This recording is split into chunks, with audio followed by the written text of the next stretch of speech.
Kristus untuk kita semua. Bertemu kembali dengan Ibu Maria Jenny Elsiana dalam pelajaran pendidikan agama Katolik dan budi pekerti di kelas 10. Ibu harap kalian bisa belajar dengan baik dan tetap semangat. Anak-anak, jika minggu yang lalu materi kita membahas tentang gambaran kerajaan Allah pada masa Yesus, kemudian Palestina di zaman Yesus, maka materi kita kali ini kita akan membahas tentang Yesus Kristus mewartakan kerajaan Allah. Nah, Yesus memperjuangkan kerajaan Allah melalui perumpamaan-perumpamaan, kemudian kesaksian dan tindakan-tindakannya. Perkataan dan tindakan Yesus itu merupakan suatu kesatuan. Kata-kata Yesus selalu menjelaskan tindakannya, sedangkan tindakan Yesus selalu mewujudkan kata-katanya. Jadi Yesus mewartakan kerajaan Allah melalui perumpamaan-perumpamaan sehingga mudah diterima oleh pendengarnya. Namun Yesus juga menampakkan kerajaan Allah tidak hanya dengan kata-kata saja, tetapi juga dengan perbuatan-perbuatan, antara lain itu melalui mujizat-mujizatnya. Anak, dari gambar berikut ini kalian bisa melihat bagaimana cara Yesus mewartakan kerajaan Allah. Kemudian yang ini. Yesus selalu mewartakan kerajaan Allah dengan menggunakan perumpamaan-perumpamaan. Hal itu dilakukan Yesus agar orang dengan mudah menangkap dan memahaminya sesuai dengan situasi hidup seseorang. Kemudian, melalui perumpamaan itulah gagasan Yesus tentang kerajaan Allah dapat diterima dan dipahami oleh orang-orang yang sederhana. Jadi, perumpamaan adalah salah satu cara istimewa yang digunakan Yesus untuk melukiskan seluruh kekayaan misteri kerajaan Allah. Namun, apa sebenarnya arti perumpamaan itu? Anak-anak, perumpamaan adalah cara berbicara dengan menggunakan perbandingan lukisan yang diambil dari kenyataan kehidupan sehari-hari untuk menjelaskan kenyataan lain berkenaan dengan kerajaan Allah. Jadi anak-anak, dengan kata lain, perumpamaan adalah suatu perbandingan yang ditarik dari alam dan dari kehidupan sehari-hari, kemudian disusun untuk mengajarkan suatu kebenaran rohani. Yesus tentu saja bukan hanya berbicara tentang kerajaan Allah melalui perumpamaan-perumpamaan itu, tetapi juga melalui kesaksian tentang kerajaan Allah dengan tindakan-tindakannya. Jadi memang perkataan dan tindakan Yesus itu merupakan satu kesatuan. Kata-kata Yesus menjelaskan tindakannya, sedangkan tindakannya harus mewujudkan kata-kata Yesus itu sendiri. Selanjutnya, apa yang dilakukan Yesus dalam setiap tindakannya? Hal yang pertama adalah mengenai mujizat. Melalui mujizat, Yesus memperlihatkan dengan perbuatan apa yang telah diwartakannya, yaitu bahwa kerajaan iblis berakhir dan kerajaan Allah dimulai. Jadi anak-anak, melalui mujizat-mujizatnya, Yesus memperlihatkan bahwa dalam dirinya genaplah nubuat para nabi tentang Mesias yang kedatangannya telah dijanjikan kepada para leluhur Israel. Selanjutnya, mujizat adalah suatu perbuatan atau peristiwa yang tidak biasa, yang bagi orang-orang yang percaya merupakan karya Allah yang menyelamatkan. Lalu, apa makna mujizat-mujizat yang dibuat oleh Yesus? Kemudian, apa alasan yang melatar belakangi Yesus untuk membuat mujizat-mujizat tersebut? Kita dapat melihat yang pertama, Yesus senantiasa menghubungkan mujizat-mujizatnya dengan pemberitaan tentang kerajaan Allah. Di luar itu, Yesus tidak pernah mau membuat mujizat. Jadi anak-anak, Yesus itu tidak mau membuat mujizat hanya untuk sebuah ketenaran atau mencari sensasi. Itulah sebabnya Yesus menolak membuat tanda-tanda yang berupa keajaiban di hadapan orang-orang Farisi atau para pemimpin agama untuk mengesahkan bahwa dirinya itu berasal dari Allah. Kemudian yang kedua, alasan yang melatar belakangi Yesus mau mengadakan mujizat adalah pemberitaan tentang kerajaan Allah yang ditujukan kepada orang miskin, tertindas, dan menderita. Karena itulah mujizat-mujizat yang Yesus buat justru tertuju pada orang yang malang, yang sakit dan menderita, kemudian orang yang dibawa oleh kuasa kejahatan. Jadi mujizat-mujizat tersebut hendak menyatakan bahwa kerajaan Allah yang diwartakan Yesus itu telah membebaskan orang dari kuasa jahat, dari rasa sakit dan juga dari penderitaan. Kemudian yang ketiga, mujizat-mujizat Yesus itu mempunyai arti mesianis. Artinya mujizat-mujizat Yesus mau menunjukkan bahwa Yesus adalah Mesias dan bahwa Yesus adalah penggenapan atau pemenuhan nubuat para nabi. Dan yang keempat, mujizat-mujizat Yesus itu menyatakan solidaritas Allah dengan manusia, terutama dengan yang miskin, sakit, menderita, dan juga yang kerasukan roh jahat. Selanjutnya, tidak hanya mujizat yang nyata-nyata dilakukan Yesus. Yesus juga melakukan tindakan cinta kasih yang nyata, yaitu mengangkat keluhuran manusia. Yesus dekat dengan semua orang.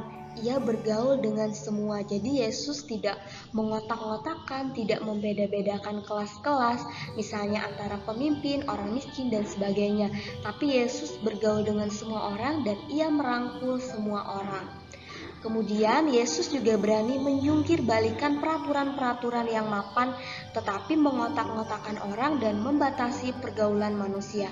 Seperti yang kita tahu dalam kitab suci, kita mendengar bahwa Yesus sering dikecam oleh ahli-ahli Taurat dan orang-orang Farisi tentang hari Sabat. Kemudian, tindakan Yesus tidak hanya untuk dirinya sendiri, melainkan tindakan yang menjadi gerakan bagi setiap orang. Yesus dalam mewartakan kerajaan Allah memanggil beberapa orang secara khusus untuk mengikutinya dan menjadi rasul-rasulnya.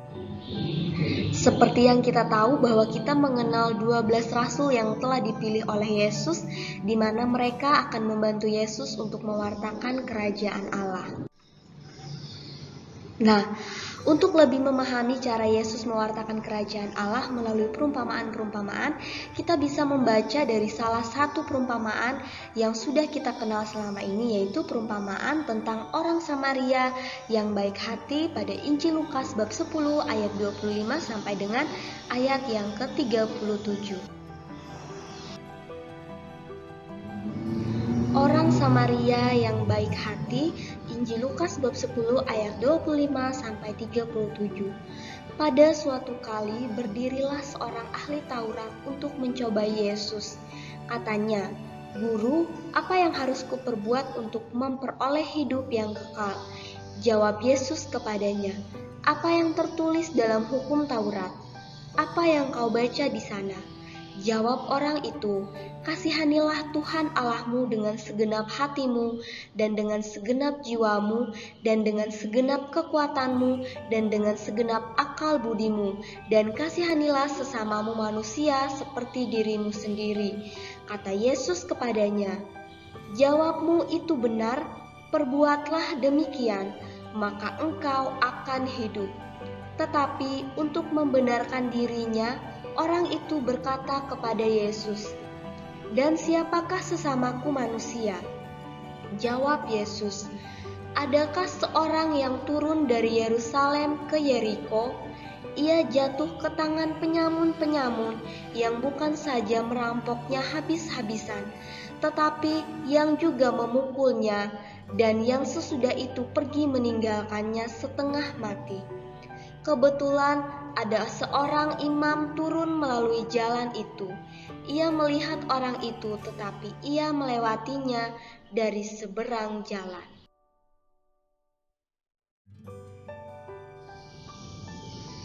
Demikian juga seorang Lewi datang ke tempat itu. Ketika ia melihat orang itu, ia melewatinya dari seberang jalan. Lalu datang seorang Samaria yang sedang dalam perjalanan ke tempat itu. Dan ketika ia melihat orang itu, tergeraklah hatinya oleh belas kasihan. Ia pergi kepadanya lalu membalut luka-lukanya. Sesudah itu ia menyiraminya dengan minyak dan anggur. Kemudian ia menaikkan orang itu ke atas keledai tunggangannya sendiri, lalu membawanya ke tempat penginapan dan merawatnya. Keesokan harinya, ia menyerahkan 2 dinar kepada pemilik penginapan itu. Katanya, Rawatlah dia, dan jika kau belanjakan lebih dari ini, aku akan menggantinya waktu aku kembali. Siapakah di antara ketiga orang ini menurut pendapatmu adalah sesama manusia dari orang yang jatuh ke tangan penyamun itu? Jawab orang itu, orang yang telah menunjukkan belas kasihan kepadanya. Kata Yesus kepadanya, pergilah dan perbuatlah demikian. Nah, anak-anak, kira-kira apa pesan penginjil yang mau disampaikannya melalui perumpamaan tadi? Pesan tersebut ingin menghadirkan makna dari kerajaan Allah melalui perbuatan kasih yang konkret atau nyata dari seseorang yang pada prinsipnya merupakan orang yang dianggap asing. Perumpamaan ini menekankan bahwa dalam iman dan ketaatan yang menyelamatkan terkandung belas kasihan bagi mereka yang membutuhkan. Nah, jadi anak-anak, panggilan untuk mengasihi Allah adalah panggilan untuk mengasihi orang lain juga. Hidup baru dan kasih karunia dari Kristus itu dikaruniakan bagi mereka yang menerima Dia dan akan menghasilkan kasih, rahmat, dan juga belas kasihan bagi mereka yang tertekan dan juga menderita. Yesus menggambarkan kerajaan Allah sebagai Allah yang memerintah kerajaan. Maka Allah pertama-tama digambarkan sebagai seorang Bapa yang berbelas kasih dan baik hati. Nah, untuk memperlihatkan sikap Allah yang baik, jadi Injil Lukas mengumpulkan 3 perumpamaan. Ini hanya salah satu Injil saja yang Ibu ambil, yaitu domba yang hilang, kemudian dirham yang hilang, dan juga anak yang hilang.